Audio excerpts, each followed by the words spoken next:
Well, Jake, we're getting right down to it here on the show. I'm Greg Selber. That's Jake Berry. This week we're going to have a number of district championships decided, including the biggie over in Weslaco at Bobby Lackey, including a big one at Tom Landry Stadium involving Mission and Mission Vets and Vela. And there's a lot of other games that will have great determination on who we're going to see in the playoffs because we're getting down to it, brother. Yeah, and some interesting things happened last week. Some big losses or big wins. And Upset City. Yeah.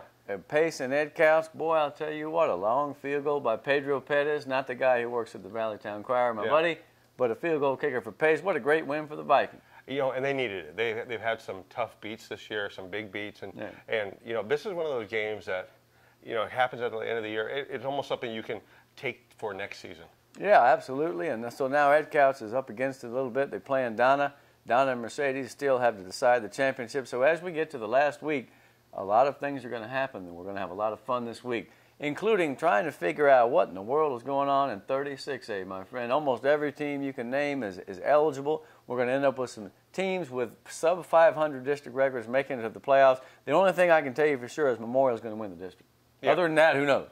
Yeah, and Waters-Lincoln has been that surprising. I mean, and I was, you know, made fun of it at the beginning of the year. Oh, it's great. In fact, you jinxed them in a positive way. Yeah, good. And I hope that to spite me that they've done this, but it's been incredible the last 2 weeks. The you know, big wins against Palmview and then Mission. I mean, they've really thrown a wrench into the whole situation. Well, I mean, and the fact is, we said it a while back. There's going to be a team that is the Rivetta of 2015 that comes from the back and comes out of nowhere. So if they beat La Jolla this week, Lincoln is looking great for a playoff spot. Palmview, I think, which plays McAllen. McAllen can make the race a lot easier by beating Palmview. Yes. If they do not, there's a scenario in which they won't make the playoffs, but they probably will. Palmview has a positive points against most of the other teams. Mission might be on the outside looking in. Same with La Jolla if they don't beat Lincoln. Some people will say, well, see, it just shows you it's not a good a district. I would say it's very competitive, and every other week, one of those teams plays very good football. Yeah, I think, you know, you take McAllen Memorial out of this situation, every other team, there's some good parity there. Yeah, and every team has something to recommend it. I'm going to tell you a little bit about Palmview in a minute because I saw them against Memorial. First off, though, gee whiz, man. You got to see him. The kid is tapped out. He absolutely is tapped out. I mean that in a good way. I mean, he's proven everything he needs to prove except for the playoffs, and that's where they're headed now. You remember Ernie Nevers? You know who that was? Sounds familiar, right? Yeah, Ernie Nevers was a running back for Stanford in the 1920s. 1929, he scored 40 points in the game for the Chicago Cardinals. Still the NFL record for points in the game.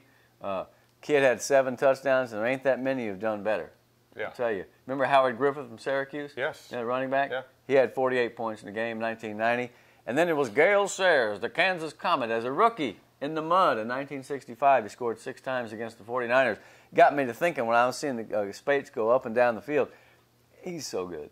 Yeah. He's just so good, and I went ahead and just wrote it, and I put it in boldface in the article. You know, I've been kind of dancing around it for this whole season because I don't want to disparage any of the greats of the past, but he's the best I've seen. Okay, he's the best. I was going to ask the best, you wrote the book Border Ball. If you haven't seen it, you got to get the book. I mean, you know, free plug, but it's a great book. If you haven't seen it, it's got all the way back down running backs. All the way back to Jimmy Lawrence in the 20s and 30s, who played for the Chicago Cardinals in the late 30s. The Harlingen back. He's the best you've seen. Yeah. Yeah. It's damn close. Him and Mo. Yeah. Him and Mo Hunter. But man, seeing how big he is, how fast he is, he's just waiting around, picking holes and doing what he wants now. He's toying with people. Absolutely. And that offensive line is a mostly underclassman. It's not the best line they've ever had. It may be in time, but he's doing a lot of that just on his own with his ability and the work that he's put in. I'm astonished by Trevor Spates. Absolutely astonished. I had some kids. I mean, I was at a Harlingen. We were at the first Harlingen Mackay game, and they thought Tienda was the best running back in the valley, and he's a great running back. Absolutely. And you know, but they're freshmen. They don't know any better. They think that what they see. This is the world right here. Yeah. But if you have to look. I mean, there is a separation between Trevor Spates and the rest of the running backs, and there's nothing to fault that because he's just that good. McGowan is good. Yes. Monte Bowen is good. There's some others you can name, but kid's in the class by himself, and that's why he's going to be a D1 signee wherever he chooses to go. And boy, I'll tell you what, man, he just makes everybody look bad. Yes.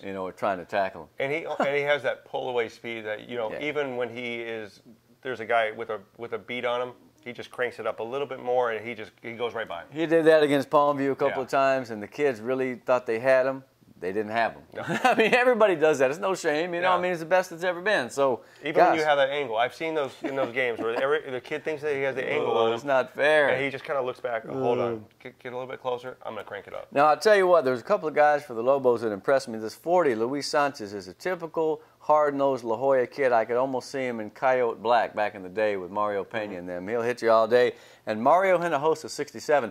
I thought he was an offensive lineman. I think he plays on both sides, but his name was called quite a bit. He's a rough customer in there. I thought Palmview was only 21-14 for a while, Jake. I mean, you know, Memorial was up and down the field, you know, 10 possessions or 6 possessions, 6 touchdowns, 10 in a row.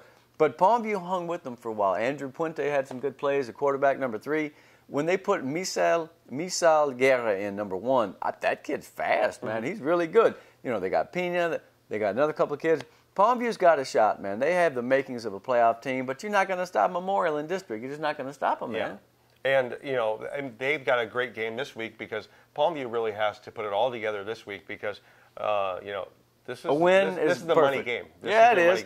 And especially for McAllen, too, though, because you want to stay one step. You want to stiff-arm those cats. You don't want to get into that 2-3, 2-4 thing. You want to clinch it and go to the playoffs. And they probably will, even if they lose, but you don't want to go into the playoffs on a loss. Yeah, and our congratulations to McGowan for getting his first offer from Stephen F. Austin this weekend. Hey. So you know, big, you know, I think there will be more. For a kid that really is trying to come into Texas football with 1 year, I mean, he's done some work down here. Yeah, and you know what? He's got a frame that will hold more weight. So whoever takes that guy will put him in the weight room. They might redshirt him, and he may be 200 pounds for when he comes back for the summer. He's going to be you know, if he lifts and look, just the training table, what they call the training table itself, is when you get to eat 3 square meals, all the ice cream you can eat. Good Lord, you're going to put on a ton of weight, and when you lift, you're going to be a monster. Yeah. Oh, he's got a chance to be really good too.